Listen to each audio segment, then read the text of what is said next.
venimos a exponer el tema de la elaboración de los productos cárnicos. Para esto tenemos primero que todo es la crianza de los animales. Esto se basa en dar alimento, agua y cuidados veterinarios a los animales, como las vacas, los cerdos y los pollos, hasta que estén listos para su sacrificio. Como segundo paso tenemos el sacrificio humanitario, que es que en lugares actos en donde los animales se sacrifican de forma humanitaria y éticamente y respetuosamente para que no sufran tanto. Y como tercer paso tenemos el despiece. Esto se hace para separar las piezas de cada animal, de los animales. Se separan en filetes, en chuletas y en costillas y entre otros para su consumo. Bueno, yo les voy a explicar la etapa de almacenamiento, venta y consumo en el proceso de elaboración de productos cárnicos. En la etapa de almacenamiento, como pueden ver en la imagen, están en cuartos oscuros en el que se encuentran en cámaras frías a una temperatura específica entre 0 a 4 grados centígrados. Esto es lo que ayuda a preservar la frescura y la calidad de la carne, como también ayuda a controlar la humedad y la contaminación cruzada, almacenando diferentes tipos de carne por separados para así evitar problemas de seguridad alimentaria. La etapa de venta ya es la etapa donde se adquiere el producto a supermercados, a carnicerías, a restaurantes, es decir, a todo el mercado en general, por supuesto en buen estado, a menudo refrigerados o congelados y siempre teniendo las medidas de higiene y seguridad alimentaria. Y por último, la etapa de consumo, que ya es la etapa donde el consumidor, valga la redundancia, adquiere el producto.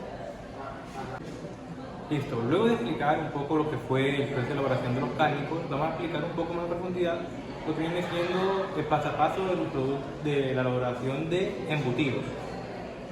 Lo primero que debemos hacer es la preparación, básicamente seleccionar la materia prima que vamos a usar para la elaboración del embutido. Esta materia prima puede variar un poco, depende de embutido a embutido, pero en general son 5 componentes principales. La carne con la que va a estar compuesta puede ser de cerdo, de vaca, principalmente. Se escogen cortes magros, pues van a ser el cuerpo del embutido. Están compuestos también por un porcentaje de grasa. Esta grasa es aportada ya sea por el tocino o ya sea por la panceta, que se saca normalmente el cerdo también. El otro componente son las especies. Las especies lo que determinan es el sazón, depende del tipo de embutido. También depende de la cantidad de sal, ayuda también a su preservación. Pues todos sabemos que la sal es muy buena para ayudar a la preservación de los alimentos en general. Otro componente viene siendo el cobertor del embutido, por decirlo así. Tradicionalmente está hecho de tripa, ya sea de cerdo, vaca, oveja, chivo. Eso, por ejemplo, la longaniza está hecho de tripa de oveja, si no estoy mal. También tenemos lo que viene siendo los aditivos, algunos conservantes para mejorar la preservación. Y eso sería en grandes rasgos lo que viene siendo la preparación. Luego está la etapa de picado. El picado se realiza en máquinas como la que se muestra en la imagen, pero las que son más para uso personal. Las industriales funcionan igual, pero son más grandes. Básicamente montan una tolva y donde entra toda la materia prima, la carne y la víscera, que se me había olvidado mencionar, para así ser empujados por la masa hacia el tornillo sin fin, que es el que lleva la carne y la materia prima hacia lo que viene siendo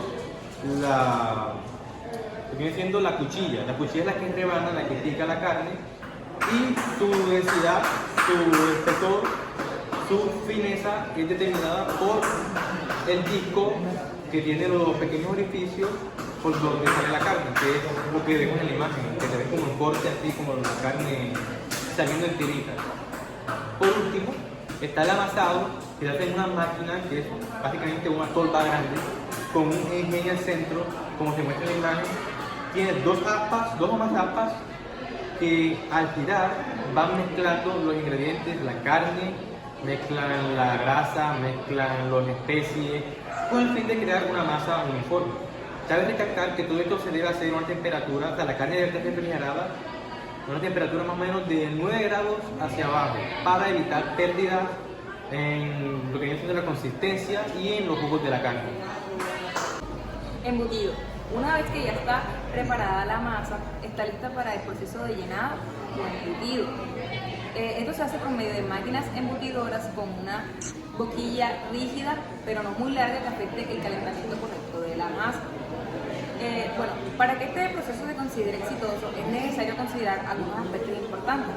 Uno es evitar la presencia de aire, tanto como el que ya la masa tiene, como el que se puede generar en el proceso de llenado. Esto se debe a que el aire generaría unas cavidades que llevarían a un coloramiento anormal o un enmohecimiento. También otra razón que podría llevar a este enmohecimiento sería la presencia de agua o superficies húmedas. En el llenado de estos se llenan tripas. Estas tripas pueden ser de origen natural o artificial. Independientemente de esto, se tienen que lavar, ya que estas tienen como un tipo de sal que, si no se lava, el embutido quedaría como con una costra en la superficie, que pues no es lo que se desea. Y estas se lavan con una solución acuosa de ácido láctico. Durante la maduración es que los embutidos generan ese color muy característico de ellos. Esto se debe gracias al paso de nitratos a nitritos por organismos reductores. También se debe a un grupo de bacterias, los ácidos lácticos que generan la acidificación de los embutidos.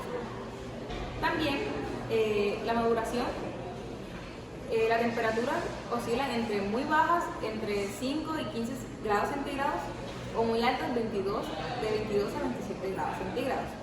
Cabe aclarar que, sin importar que mientras más bajas sean las temperaturas, mejor será el resultado final del embutido, ya que tendrá un mejor sabor, una mejor coloración y una mejor conservabilidad. En el desecado, los embutidos se cuelgan a poca luz. Esto se debe a que no se quiere que la luz dañe la superficie de los embutidos. También estos están separados para que la ventilación sea buena y evite la humedad y así genere el enmohecimiento. No todos los embutidos pasan por el mismo tipo de desecado, depende mucho de su tamaño y su tipo. Según el tipo de embutidos, las condiciones de conservación serán diferentes. En el caso de embutidos que pasaron por un proceso térmico muy suave, como las salchichas y la mortadela, su condición de refrigeración será muy alta. En el caso de embutidos curados, como el chorizo, gracias a que tienen una gran cantidad de conservantes, no se necesita que se refrigeren a altas temperaturas. También hay que tener en cuenta unos aspectos importantes, como es la humedad, la selección de temperatura y la luz.